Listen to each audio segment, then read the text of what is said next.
Tom Pelissero, NFL Network insider, busy man the last few days here. Tom, let me start with the winners and losers. If you were picking out one team where you go, clearly did better than everybody else, and then if I said, give me the loser, who would you pick?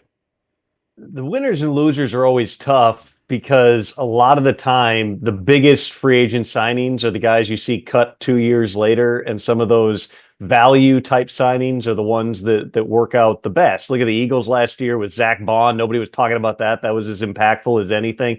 Vikings had a bunch of under the radar signings. I would say, I think that the teams that were active that certainly at least made an impact on their teams this year. Look at the Patriots defensively, getting Milton Williams. They had to pay a lot to get him, but a game record type. They're playing a new defensive scheme with Mike Vrabel. They also brought in Harold Landry, who got released by the Titans. He's got familiarity with Mike Vrabel. Robert Spillane, the linebacker, Carlton Davis, the corner. I mean, again, you'll see. We'll see what, because these are all big money types of signings. But in terms of the instantaneous impact, I think that you're going to see it there. I also would say I like at least the philosophy of what Seattle is doing, and they've got some more moves that they're going to need to make. But in essence, they've been going along with Geno Smith. He had wanted a contract redo last year. They don't do that with 2 years left, just organizational philosophy. This year they came to him. They offered him a raise. They offered him a deal. Geno didn't like it, did not respond well to their offer. At some point, they just went, wait a second, we can trade him for a third-round pick and then sign Sam Darnold, who's a decade younger, coming off a Pro Bowl for a little bit less money. We're gonna do that, And then DK Metcalf, you get a second-round pick out of that deal. They're kind of rebooting, year two for Mike Macdonald. What I like about it is they were 10-7, and they didn't go, hey, we're close. We just need a little bit more. It was, you know what? 10-7 is not the goal. Let's try to go win a championship with a coach who's the youngest in the league that we think could be really special here. Again, they still need wide receiver help. We'll see if they get some more here in the coming days as well as through the draft. But I thought that the way that Seattle looked at this, the way they attacked it, I thought really said something about the focus of their front office. Yeah, Denver stood out to me quietly. Chicago did, Washington did.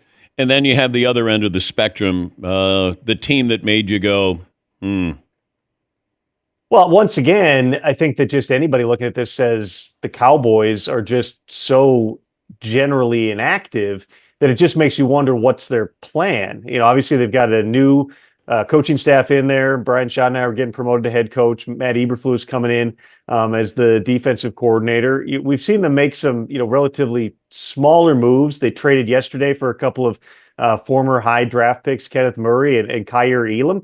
But, Murray had been a fine player, but that was a salary dump for Tennessee. And Kyer Elam had started like 12 games over 3 years. That's kind of like the Jonathan Mingo trade they made last year from Carolina, where they gave up a fourth for a guy that they thought was a really top wide receiver in the draft, but he hadn't had any, he hadn't had a lot of productivity. And so, their biggest free agent signings at this point, I might be forgetting somebody off the top of my head, but, Javonte Williams, a running back who I was at the game in Dallas a couple of years ago when he had the best game of his career, but he had an injury. He's not quite had the same level of productivity. You had to be sitting there and going, when Washington's making all these moves, right? They did it at the deadline last year with the Marshawn Lattimore trade. They did it with the Deebo Samuel trade this year, a Laramie Tunsil trade. They're going all in, saying, hey, we got to catch up to the Eagles. We're going to cash in right now on a rookie quarterback contract. For the Cowboys, they're locked in with Dak. They're locked in with CD. They got to figure out the Micah thing, and they're operating like a team, whether it's right or wrong, that doesn't have a whole lot of flexibility. And you just wonder, I'm not saying what they're doing is wrong, but you do wonder, okay, what's their plan for catching up in a really, really competitive division? And I don't know if this is true, though, Tom, but it feels like Jerry Jones wants to prove how smart he is in the draft.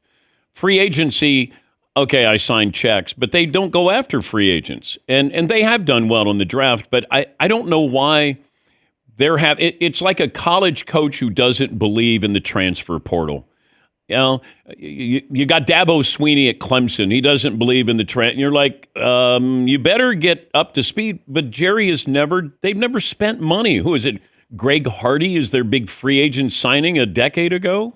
That was a wild one. I saw that stat that's the last one they signed to a contract above like $8 million per year in free agency. That feels like a lifetime ago, and there's a whole Greg Hardy side story we don't need to get into there. But yeah, they've not been super active. They've been, in most cases, slower to get their long-term contracts done. And the problem with that, we see it over and over, is when you wait on these deals, all that does is give more leverage to the player, whether it's because of Dak playing out a franchise tag. It's like, why does Dak make 60 million? I see people say it all the time. How does Dak make 60? Josh Allen signed for 55. It's about leverage. Yeah. Dak played out a franchise tag. They were at risk of having to tag him a second time, which they did until the paperwork went through. And then he played toward the end of that deal, and he had all the leverage in this case. The same thing with CD last year, where Justin Jefferson resets the market. Now you're seeing it with Micah Parsons. If the Cowboys jumped out, whether it was, forget about last year, you jump out in March and just say, well, you know what, we're going to get this deal done with Micah. You're probably talking about, hey, we get it done about what the Max Crosby number was, right? Which is like $35.5 million a year. Now Myles Garrett gets 40.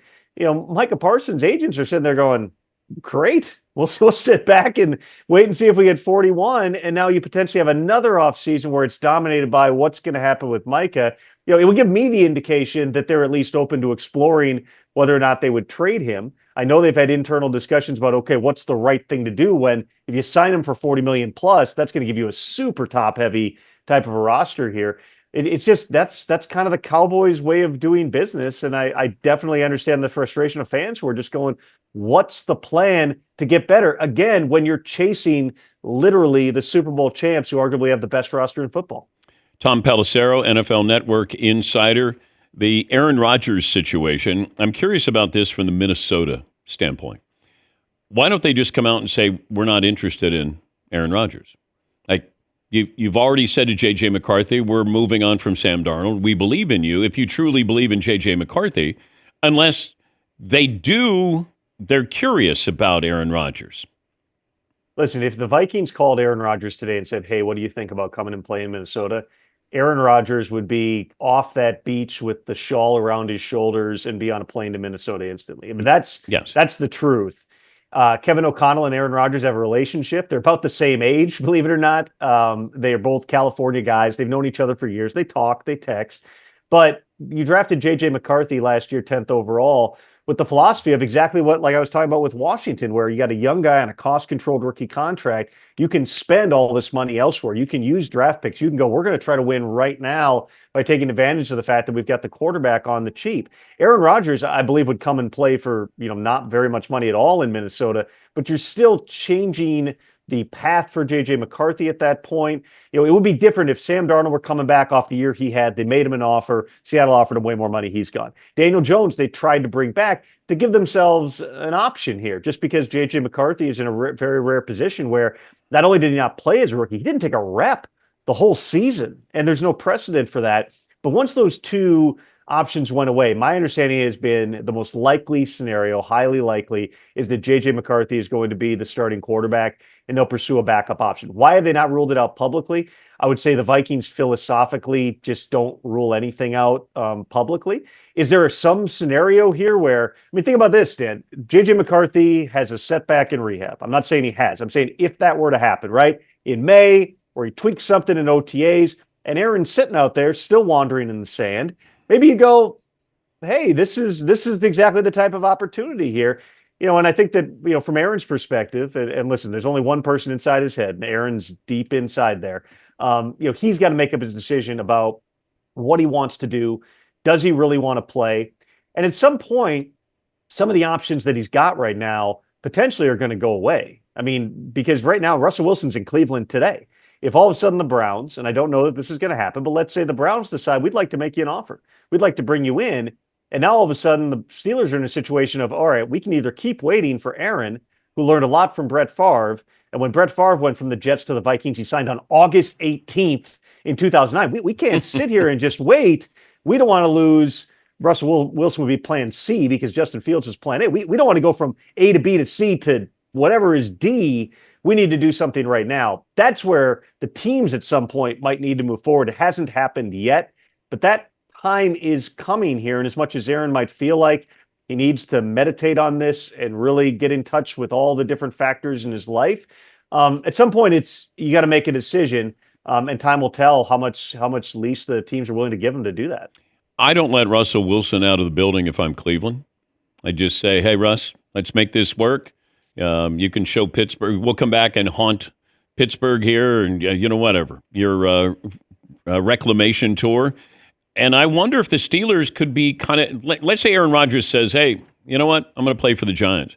Like Pittsburgh could be Duck Devlin or whoever. Like I don't know what plan Gardner Minshew or Drew Lock. Like they could be down to Plan D here.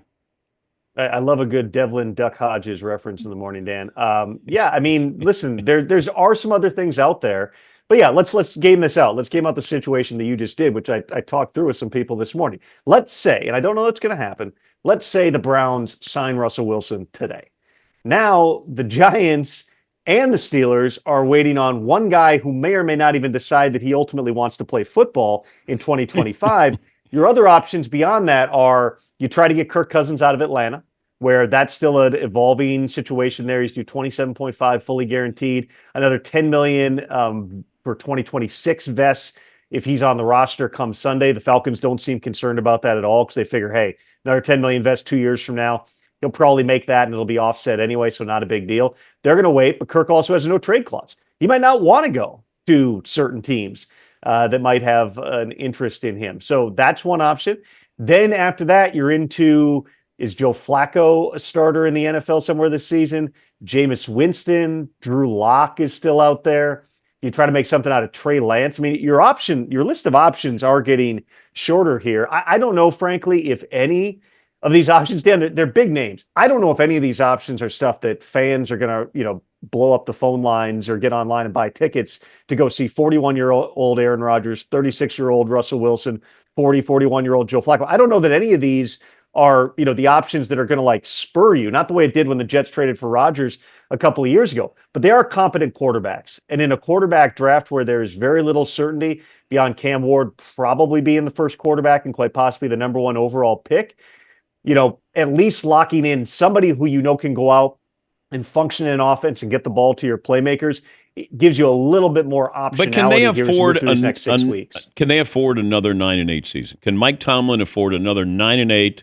Maybe you make the playoffs and you bow out again in the first round. I think Mike Tomlin has a very unique situation in Pittsburgh, and I've talked with Art Rooney for it before. Art Rooney's belief, and he got this from his father and his grandfather, was as long as the coach's voice is still resonating in the locker room, you feel like people believe in him, they're not going to move. But I would say the Steelers are not standing pat. They just traded a second-round pick to go get DK Metcalf and gave him the biggest contract for a non-quarterback in franchise history. So the Steelers are being proactive here. If I'm George Pickens and I'm DK Metcalf right now, I definitely want to know who's throwing me the football. Russell Wilson, listen, he's 36. He doesn't move as well. He doesn't throw the ball as well in the middle of the field as he used to. He doesn't have the same escapability. If there's one thing he does, it's throw the ball to the perimeter, 50-50 balls, let your big receivers go and get it. Well, the Steelers have the biggest outside receivers in the game right now with Pickens and Metcalf here. I know that people are going to look at that and say it's not a really alluring option, but for the Steelers, if that's where this ends up, it does make some sense to give it one more shot, hope Russ is healthy and can find, 17 games like he found about those first 4 or 5 that he played last year. Any chance? Well, I guess the Niners are going to sign Brock Purdy, right? That's not in doubt. They're negotiating. Okay. They have had negotiations, exchanged bargaining proposals. I would anticipate that they are going to get Brock Purdy signed. As for Mac Jones, because I know that's where you're going, there was a lot of discussion about them taking him in the draft in 2021. They ultimately opted for Trey Lance. They actually tried to trade for Mac Jones last year when he got traded to Jacksonville, but they offered a really low pick. The Patriots decided to send him to the Jaguars instead. So this is like the third swing that Kyle Shanahan and company have made at bringing in Mac Jones. And listen, if something were to happen to Brock Purdy, if he were to get banged up, I think they'd feel good about Mac Jones going in. But this does not bear, from my understanding, on the Brock Purdy negotiations. They still want to get him locked up for the long haul. If you look at the numbers, even in a quote-unquote down year for him last year, he's still one of the most efficient quarterbacks in football. The key is going to be, what's that number at a time that, think about this, Dan, the highest paid quarterback 2 years ago in the NFL for a brief moment was Jalen Hurts at $51 million a year. He is now the 10th highest paid quarterback. You wonder, where's all those cap dollars go? The cap's exploded by 25%. Most of that's gone to the quarterbacks. Thanks for spending time. I know you're busy. Thank you again, Tom. You got it, Dan. That's Tom Pelissero, NFL Network insider. Always appreciate chatting with him. Hall of Famer Steve Young, next hour. We'll take a break. Phone calls coming up right after this.